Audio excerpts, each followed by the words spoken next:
honest with you, Parker, Indian River for me this year is off the map.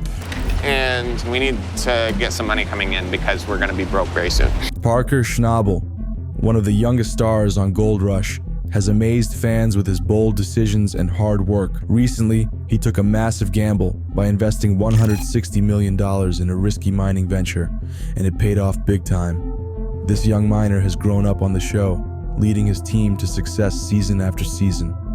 What did Parker discover that changed everything? Let us uncover the thrilling story behind his latest triumph that promises to change the gold mining industry forever. Parker Schnabel's tough choice. The gold mining work of the brave miners from Alaska just keeps getting more exciting, and it's all set to wow audiences again with a new season on the Discovery Channel.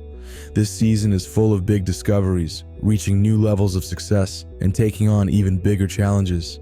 These miners have really outdone themselves, achieving dreams they never thought possible. The latest episodes are jam-packed with jaw-dropping and thrilling moments that will keep you glued to the screen. Parker Schnabel, who is not yet 30, finds himself at a turning point regarding the size of his mining operation. He's been advised to think about scaling down his team, which has left him feeling quite conflicted. For Parker, this decision isn't just about money. It deeply affects his crew too. They've been working together for over a decade and have just started to see serious financial success.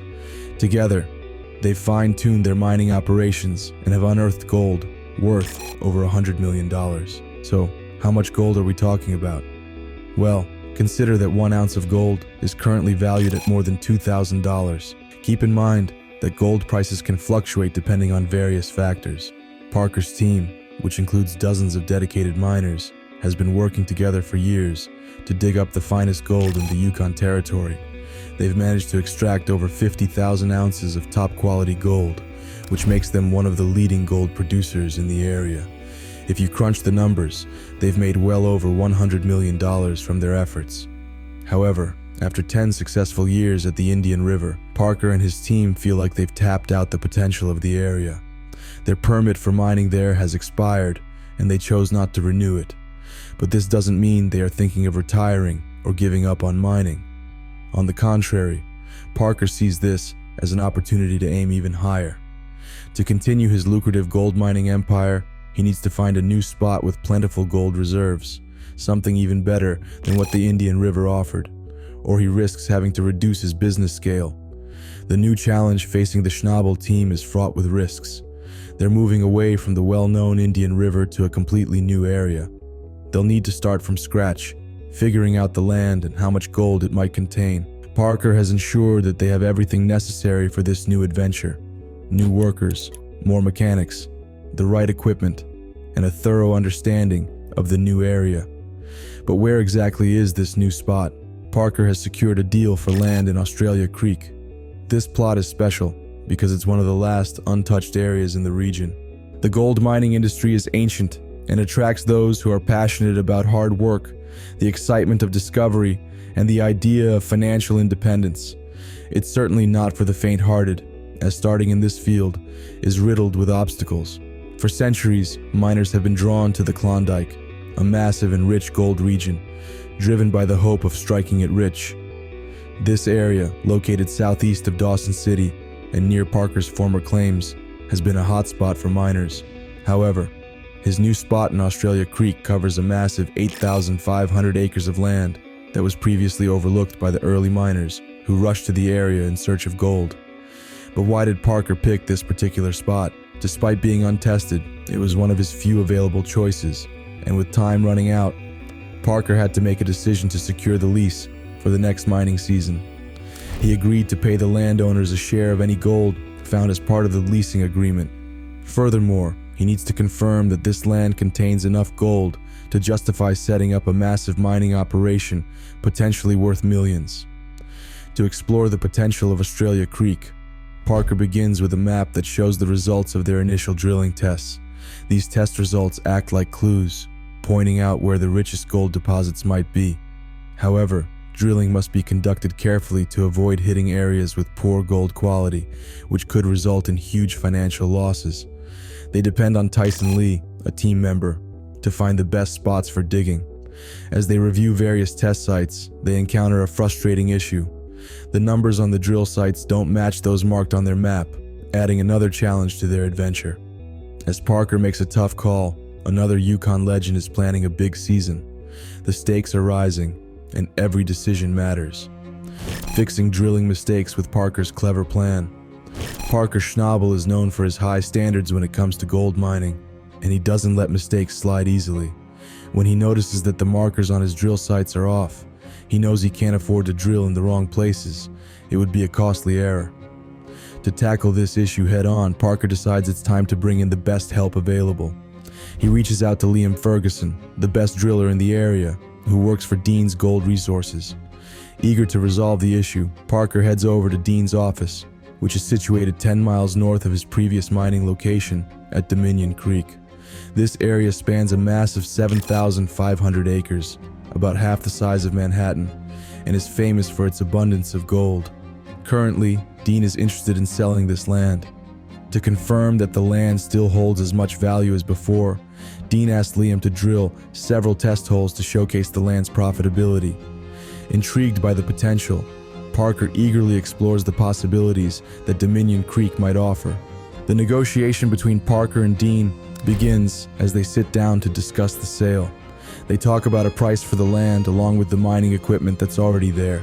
But Parker needs some time to think over such a significant financial commitment. This decision isn't just a big one, it's monumental, with the potential to reshape his entire life and mining enterprise. Parker finds himself torn between two options: pushing forward with his unproven venture in Australian Creek, or securing the well-established and promising Dominion land for $15 million. Meanwhile, Tony Beets, a legend in the Yukon gold mining scene, is also setting the stage for an ambitious season. His return to the Yukon and to Paradise Hill is highly anticipated. The good weather makes it a perfect time for mining, and Tony's status as the king of the Klondike and a leader in the Yukon gold mining industry is more evident than ever. He controls thousands of acres in some of the most gold-rich territories in the world.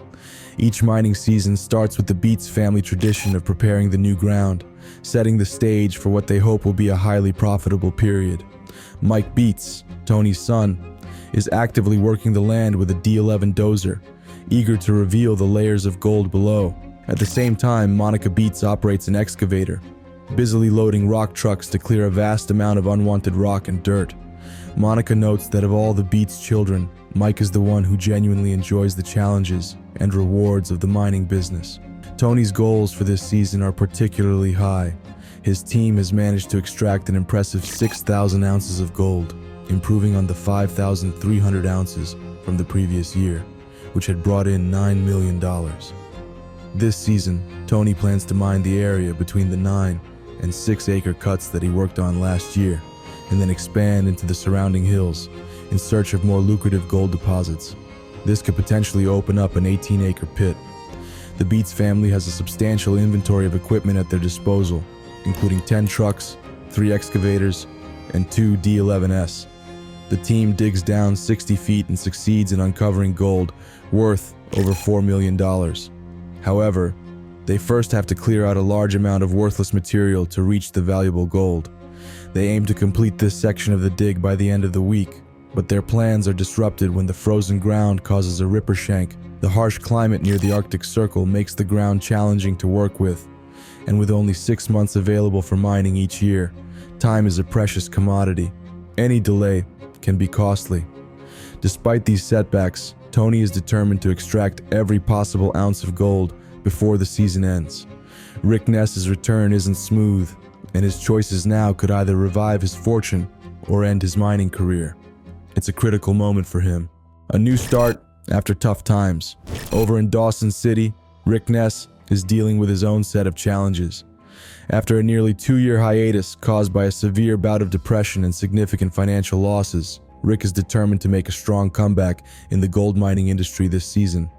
He starts with just one crew member, a longtime friend he picks up from Dawson City Airport. Together, they travel over 180 miles to Rick's claim near Keno City, which has been inactive for the last year and a half. Rick is under pressure to get mining as soon as possible to recover some finances and kickstart his operation. However, he faces an additional hurdle when he discovers that all his mining equipment has been returned to the rental companies. With limited manpower and resources, Rick faces an uphill battle to clean up and set up his mining site before he can even start the actual mining and sluicing operations. Walking around is really risky because you could easily slip and fall. Despite this, they make it to Monster Red, which is basically the heart of Rick Ness's mining operations. This wash plant, which they affectionately call Monster Red, costs about $500,000 and is specially designed for their needs. Rick is super grateful to his buddy Z for being there during a really tough time for him. Meanwhile, Parker Schnabel is still trying to figure out where to mine next. He's not sure if he should use the last of his money, $5 million, to invest in a new mining site. He's thinking about putting some of that money into Dominion Creek, but that could leave him financially strapped. To help make up his mind, he meets with Liam Ferguson, who makes him feel good about Dominion Creek by promising it has a lot of gold. Parker trusts Liam because he's always been honest and smart. At the same time, Rick Ness and his friend Z are out picking up some essential supplies to get their camp ready. On the way, Rick talks about how hard things have been since his mom died, including his battles with depression and drug use. He tells Z that he sold his mom's house to get a fresh start, and that the money from the sale has helped him get back into gold mining. The Beats family has hit a snag and can't work for 3 days because their equipment broke. With Kevin not around to help, Tony asks his kids, Monica and Mike, to step in. They need to fix a big bulldozer called a D11. The problem is, with the Ripper arm, it has a hydraulic system that's supposed to lock a pin in place, but it's not strong enough to do it. Tony suggests they try aligning the holes manually and hammer the pin in until the hydraulic system can lock it securely. This fix works, and they get the bulldozer running again. Back to Rick Ness. He's worried about keeping the mining land he bought from a guy named Troy Taylor 4 years ago. He paid a big chunk of money as a down payment, but after missing a season and some payments, Troy's thinking about calling off their deal, which would be a huge blow to Rick's mining career. Luckily, Troy decides to give Rick another chance to make the payments.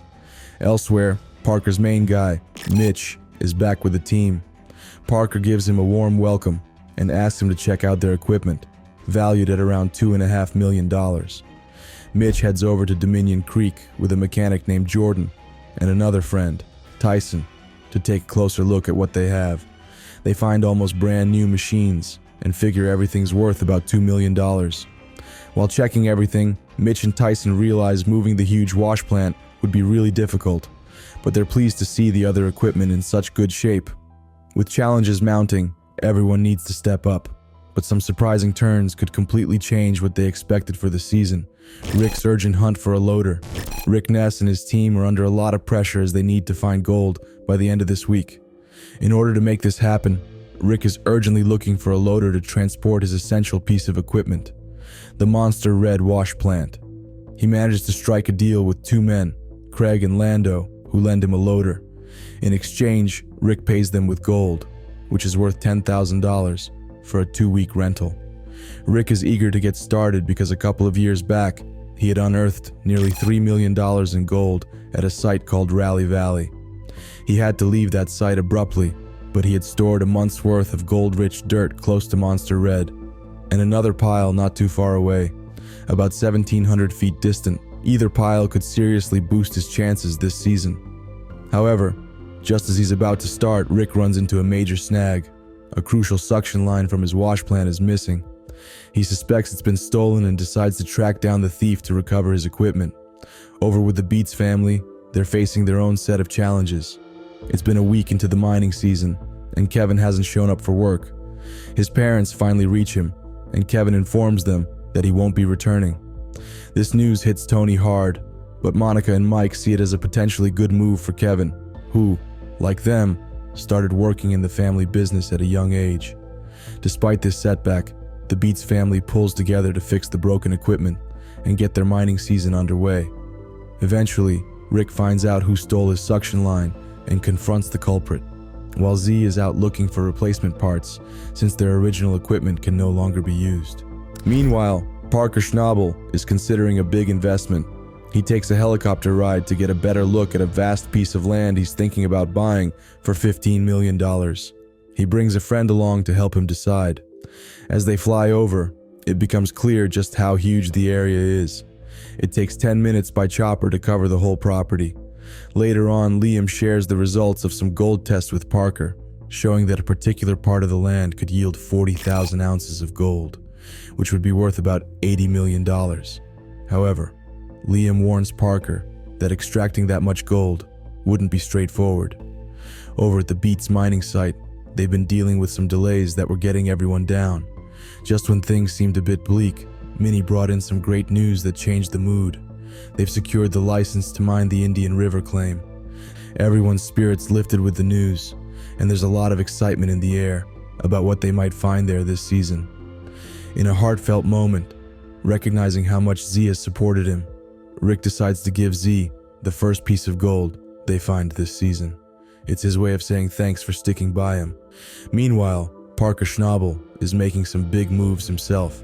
He's decided to go ahead and purchase one of the biggest mining sites in the Klondike, known as Dominion Creek. Parker and his team are known for being incredibly good at what they do. They're some of the top miners out there. The crew isn't just made up of young guns. They're joined by experienced veterans who've been mining for decades. These old-timers share their knowledge and stories, enriching the team with their deep understanding of the craft. It's this blend of youth and experience that makes their team so formidable. Each member brings something unique to the table, making it tough to pick just one favorite among them. They're like a family of legends in the gold mining industry, and they're all set to achieve even greater things. There's a lot of excitement about what they can accomplish together. Did Parker Schnabel's $160 million gamble reveal a hidden truth about the future of gold mining? Or is there more to the story than we know? Share your thoughts in the comments, and don't forget to like and subscribe for more.